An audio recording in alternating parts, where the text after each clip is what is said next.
Here's your other reminder that the Democrat Party and woke corporations think black people and brown people are too stupid or too helpless to have a photo ID to vote. Hello once again, all my fellow patriots and you filthy leftist stalkers out there. Welcome back to my channel. My name is Angela Box. You're watching Angela's Soapbox, where I always say what you were thinking. If you're not subscribed to the channel, please consider hitting that subscribe button, liking or rumbling this video, commenting on this video, and of course, sharing this video, especially with your filthy leftist friends, because they truly hate my guts. And for me, that's a badge of honor. Okay, you guys, I would almost feel sorry for these a-holes if they weren't such horrible garbage human beings.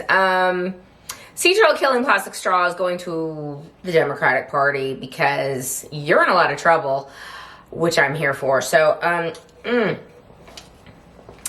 okay, so everyone's doing polling on Trump, polling on Doge, and overall, you know, some people are still not real set or sure about these tariff things because the media keeps lying to people and not saying reciprocal tariffs, which simply means we're just going to do what they do to us. Like, how hard is that to understand? But the media is, you know, lying by omission, as they always do.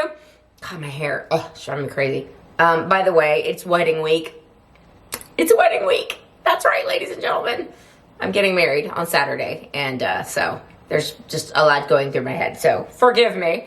Anyway, back to the subject at hand. Okay, Democrats, like, they are a rudderless, idealist party, and only about 29% of the American people think they're doing a good job. Like, that's it. So basically 30%. So the 30% hardcore lunatics think the Democrat Party is amazing and is doing a great job. I mean, y'all, they elected David Hogg, that noodly little beta who went to Harvard and you didn't, because he went to Parkland High School. He wasn't even there the day of the shooting, but he sure did come out and make a name for himself against gun control, didn't he? Or for gun control, didn't he, after that? And got to go to Harvard. And this guy's he's a dummy. Like, Harvard's just handing out these degrees, I guess, to every DEI loser that comes through the door. But anyway, all right, so let's see. According to the data, 52 to 48% of democratically aligned adults state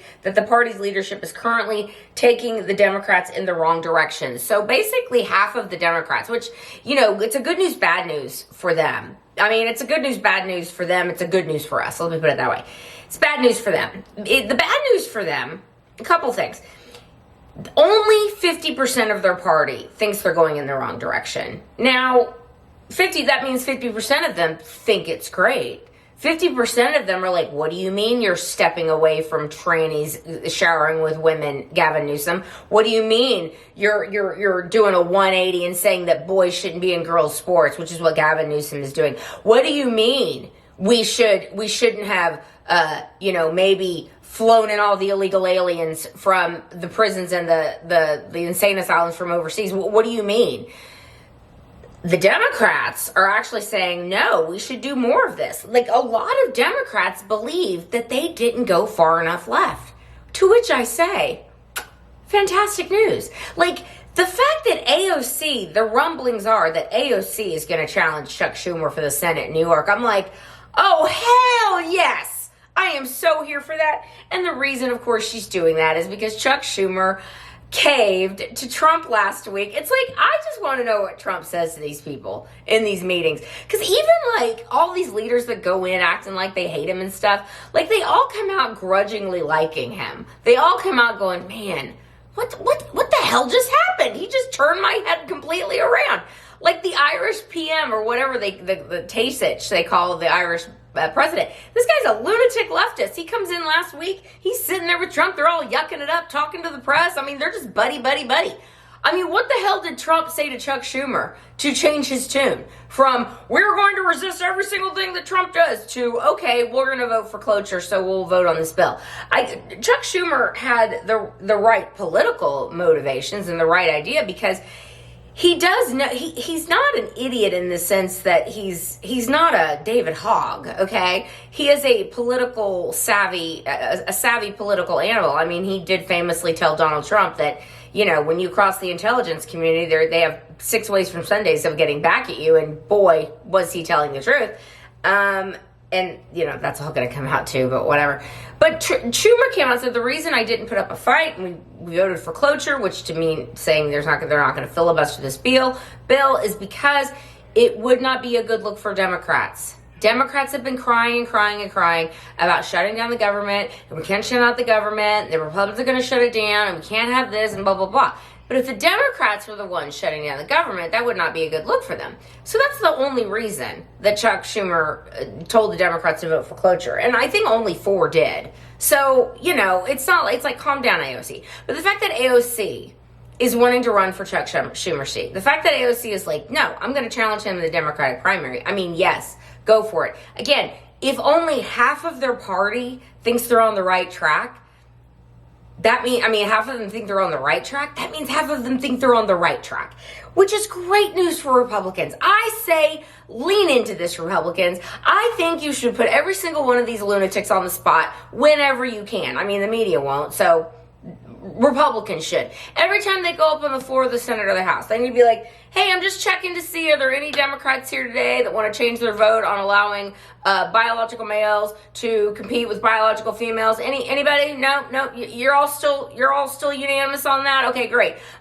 Any Democrats want to change their votes on allowing criminal illegal aliens to run roughshod over our country? Nope, no change votes there? Okay, cool, awesome. Any of you Democrats out there want to get on board with fixing the economy and maybe bringing inflation down from the ridiculous printing money situation and spend that Democrats have done for decades and decades? No, you're still on board with that? Cool. Republicans need to point out every single thing that the Democrats are reflexively knee-jerk going against, because they're not being logical here, because they have no logical positions. So they need to be held accountable for such positions at every turn, at every single solitary time the Republicans can do it, they need to do it. Now, again, the media is not going to do this, and the media is begrudgingly having to report these CNN polls. And it's like, okay, well, let's talk about who the Democrats would put up if the 2028 sweepstakes was happening. And I assure you it's happening behind the scenes already. Here are some of the names, okay? Now, I said this to Fred the other day. There is a governor named Wes Moore of Maryland, all right? He's basically, he's trying to position himself as the new Obama. I'm like, well, did you marry did you marry someone who a lot of people don't think is a woman? No, not Hakeem Jeffries. They call Hakeem Jeffries Dollar Store Obama. This guy might be Temu Obama, okay? He's not even Dollar Tree Obama yet, but he wants to be. He's not bad. And I told Fred, I said, watch this guy. Watch Wes Moore, because he's going to try and become more moderate. He's going to try and, carve that Obama path and be the diversity hire and, yes, we can 2.0. So watch for Wes Moore. Watch for Gavin Newsom, obviously. The fact that Gavin Newsom is having a podcast now as his whole state burns, and he's bringing on Republicans to try and, find common ground with them, which the Republicans are basically just walloping him on his own show, left, right, and center. It's pretty great. Gavin Newsom, AOC again, trying to make noise. She's going to run against Schumer, which do it. And then, shockingly, still Senator knee pads. If the election were held today in the Democratic primary, they would want Senator knee pads by 28%, which I think is fantastic, you guys. I think it's just fantastic. So Democrats don't know what the hell they're doing. They're in a real pickle. They don't know which way is up. They don't have leaders. They don't have ideas. Everything they've done is centered and focused on the far left of their party. It is turning off regular Americans, and they don't have a pot to piss in, and they have nobody to blame but themselves, because this is who they ran to. They told us that Dr. Rachel Levine, a biological man with long frizzy hair and a very big weight problem, should be in charge of the health. It should be in charge of Americans' health. There's so many things that they did, you guys. Putting drag queens in front of kids, sexualizing children, putting porn in front of kids. They're still agreeing with doing those things, you guys. It's a great day for Republicans when Democrats take no stock of anything. All right, I'm rambling. That's, you get the point. It's great news for us. That's where I'm going to leave this video. Let me know what you think down below, and I will see you in the next one. That will be done. Bye.